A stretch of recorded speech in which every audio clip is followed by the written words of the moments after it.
Operation Garbage Can. What is up, everybody? Welcome to episode 79 of Index Card Insights. Man, I hope you guys are doing amazing on this fine Tuesday evening. I am a day late and $1 short tonight. We are working on an episode tonight that should have went out last night. But what can I say, man? Better late than never, all right? I am here. I am ready to rock. We're going to get into it tonight, okay? So don't worry. I'm still going to get 3 episodes out this week. I'm not sure how they're going to fit in. I might do 2 episodes tomorrow, or I might do an episode on Thursday. It'll probably be 2 episodes tomorrow, though. So just stay tuned for that. But anyways, we're going to get into it tonight with Operation Garbage Can. So for me to talk about Operation Garbage Can and for me to give you 3 insights about this particular interesting subject, I need to tell you a story, okay? So this story happened a long time, way before I ever really got into business or anything like that. I hadn't went to school for business or anything like that. I was just a young man living in Rhode Island, and my previous wife, my ex-wife now, I was living there with her, and we were trying to save money to get a different apartment or whatever. And so what happened was she got in her head she wanted to move. She wanted to move, not in Rhode Island anymore, but instead like 5 states away to Ohio, right? And I was like, what? Ohio? I'm trying to get us established here. But anyways, so fine. We the plans got changed and the plans got moved. So now I needed more money. I was already working 2 jobs trying to get money stacked to get a new apartment in Rhode Island. Well, now I had to stack more money because anybody who's ever moved across states knows that's a more expensive proposition than just moving, out into the neighborhood. So what happened was I had to come up with some extra money, a lot of extra money, because think about it. I had to go to Ohio, first of all. Big Dominus in the house. Yeah, man, it is evening right here. You're absolutely right. It's about 6 p.m. Good evening to you, sir. Big Dominus in the house. So what happened was, it's expensive to move across country, you guys. You gotta go there ahead of time and like line up a place to work. You gotta go there ahead of time, line up a place to live, right? Big Dominus says it's about midnight where he's at, getting late, burning that midnight oil, as it were. Nice. Okay, so yeah, man, so it takes a lot of it takes a lot of money to move across country. So you got to line up. So you got to go there ahead of time. You got to find a place to work. Try to line something up. Try to find a place to live. You got to line something up, and then you got to load up all your stuff in a truck and take it there one way, right? So, anyways, it's a big ordeal. So I needed to save some extra money up. So I was like, man, I need a lot of money quick because, this is like sort of the beginning of winter, right? This was like the winter of like 2000 or so. This is quite a few years ago. But it was like the winter 2000, and I had about 7 or 8 months to get something together before the spring. Because we were going to move in the spring. So I was trying to figure out how I was going to stack this extra money. I was already working. So what I noticed was, like, I lived in like pretty okay middle class neighborhood, and what I noticed was, like, every night before trash day, I would see like everybody's trash out on the curb, and I would see like, people were throwing things out, like this dude over here was throwing a microwave out. This couple over here was throwing an old chair out. This person was throwing a sewing machine out. This person was throwing a coffee table.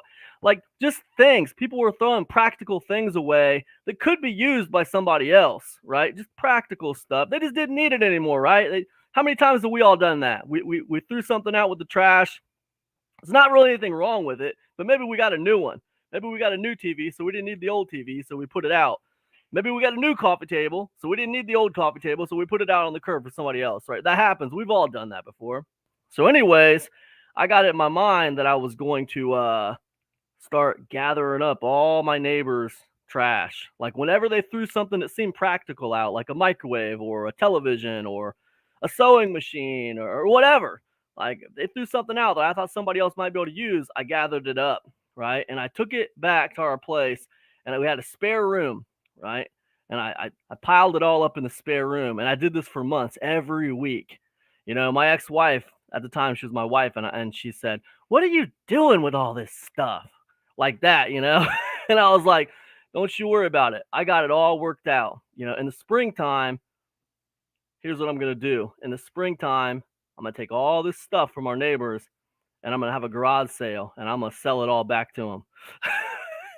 And she was mortified. She was absolutely mortified. She wanted nothing to do with that plan at all. I told her it was Operation Garbage Can, and don't worry about it. I'm gonna get the money together for this trip. I got it all figured out. She was mortified. She wanted nothing to do with it. Operation Garbage Can. She hated the idea of it. And she said it wasn't going to work. She said, none of our neighbors are going to buy any of that stuff. They put it out on the curb for a reason. You're a moron. Um, and I said, hey, listen, we're going to see. We'll see what happens, right? And so I continued to do it regardless of her banter about me being an idiot and not knowing what I'm doing, and that it's gonna fail for sure. I kept on doing it anyway all winter long. I had man, guys, I had a room full of stuff. By the time spring rolled around, I had a room full of stuff. You know, and so what happened was, you know, first day of spring, it's garage sale season, okay? So I set everything out in the front yard because it's garage sale season. It's time to rock and roll. Man, guys, you got to understand something. I've been getting ready for this day all winter long. This was a Super Bowl, guys. This wasn't just a garage sale to me. This was no mere garage sale. I was really looking forward to this day. This was the Super Bowl. Not only was I going to make the money for the trip, but I was going to prove my wife wrong. Right? Now, this was the real Super Bowl, okay? So what happened was I ran this garage sale, and guess what?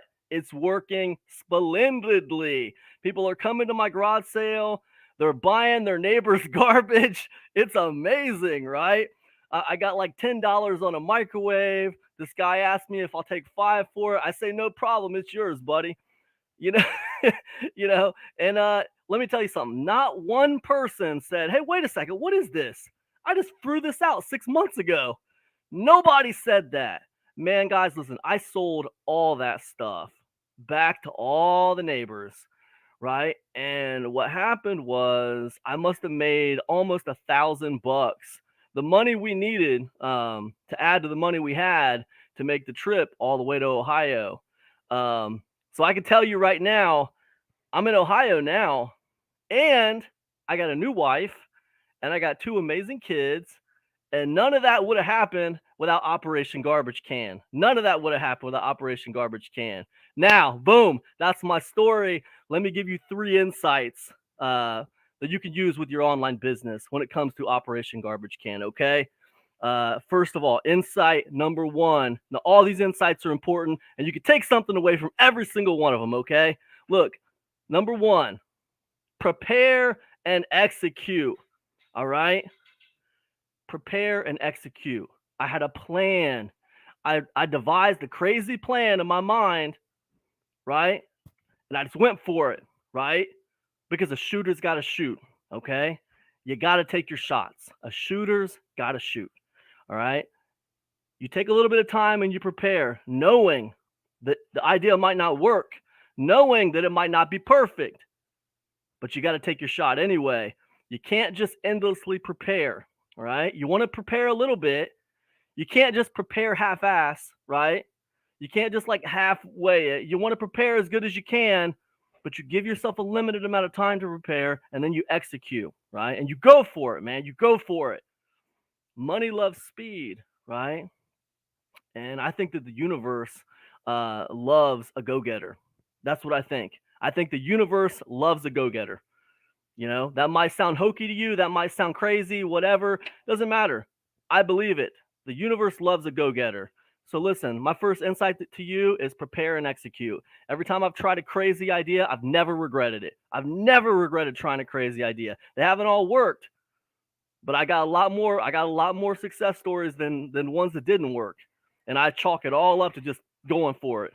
Shooters got to shoot, man. And if you're going to be an entrepreneur, that you got to be a shooter.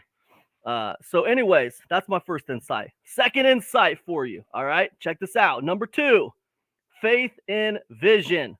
All right. If you put together a plan in your mind and you can see the vision of it, okay, you can see the vision of what you're trying to do. I want you to understand something very carefully. You will have people who doubt you. It doesn't matter. Your closest friends will doubt you. They'll call you an idiot. They'll call you a moron. They'll tell you that ain't ever going to work. Right. And it won't ever work for them. It won't ever work for them. But it will work for you if you have faith and vision. Right. If you see it in your mind, then it can happen in real life, right? And that's what I believe most of the time. Now, I'm not telling you to go jump off a building if you think you can fly, okay? Buy an airplane ticket. I'm just saying, within reason, you can make things happen. If you see the science of it in your mind, how it could potentially work, then it could potentially work, right? Now, I saw the science in my mind of that garage sale working, right? And I knew it could work, and it did work, right? I wasn't a moron. I knew what I was doing. I had faith and vision. Now, a lot of you cats out there, you just need a little faith and vision, right? Oh, man, I don't know how to do it. Oh, man, I'm going to get it wrong. I'm doing everything wrong. I got to go back and study for 6 more months before I even try this. No, you don't. You got to break a few eggs if you want to make an omelet. You get what I'm saying? Have a little faith and vision, all right? Don't worry about what other people think. Just go for it, man. I got one more insight for you. All right. You're going to like this one. All right. Check it out. Question, don't cry. Right. What do I mean by that? I mean that figuratively. When I say cry, I don't mean literally crying tears. I mean it figuratively. And what I mean by that is when you're crying, what are you doing?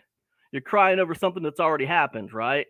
People cry over things that already happened, right? They're victimized. Right? Something bad has happened to them. Well, when you look at something and you're trying to figure a problem out and you say that's impossible, that can't be done, what have you done? You have now created a statement. Like, that statement has already happened. It's done. It's done, right? You might as well be crying about it because it's done. You don't like the outcome and you can't change the outcome because you've already committed to the outcome in your own mind. So what I'm saying is, don't say this is impossible. Instead, question the situation. How could I do something like that? I needed $1,000 to get from Rhode Island to Ohio. I had a little money saved up, but that was money to move out into town. That wasn't money to move 5 states away. I needed an extra $1,000 to make that happen. All right. I didn't say like that's impossible, I can't do it. I said, how could I possibly make this work? And when I started questioning it, my mind went to work on trying to find an answer to questions because that's what we do as humans. We try to find answers to questions. How do you think we ended up with the automobile? How do you think we ended up with the computer? How do you think we ended up with the smartphone? We didn't end up with these devices because we were satisfied. And one of our greatest gifts as a human being is that we're never satisfied. If we were satisfied, we'd still be driving horses and buggies, okay? We're not, because we're never satisfied. Right? You think AI will be the end? AI won't be the end. Artificial intelligence won't be the end because the human being is never satisfied. We're always wondering what's next. We're always wondering where to start. That's our greatest gift and our greatest curse, that we are just unquenchable when it comes to this thirst for what's next. Right? So like, yeah. So when it comes to this particular situation, when it comes to like using the Operation Garbage Can for your business, the lesson here is, question, don't cry, right? And what I mean by that is you should be asking questions, not declaring something impossible, but instead asking how it could be possible. Boom. Listen, guys, if you like this, if you want to learn more from me, you need to get over to epicconversions.com, okay? Check out ECIC Group Calls. That's my club. We meet every single Thursday night, and I talk insights. I talk strategies. I stalk strategies, all right? I stalk those strategies tips, tricks, insights, strategies every Thursday night in the ECIC group calls. And by the way, guys, I got a brand new free thing over there at epicconversions.com. It's called Hungry Like the Wolf. I interview 4 of my good friends and I give you talks on it. We talk about AI, we talk about email marketing, we talk about list building. It's amazing and it's free. It's at epicconversions.com. Boom. That's all I got. I just blew it up. Thanks for hanging out with me, you guys. I'll see you tomorrow for another episode of Index Card Insights. Peace, you guys.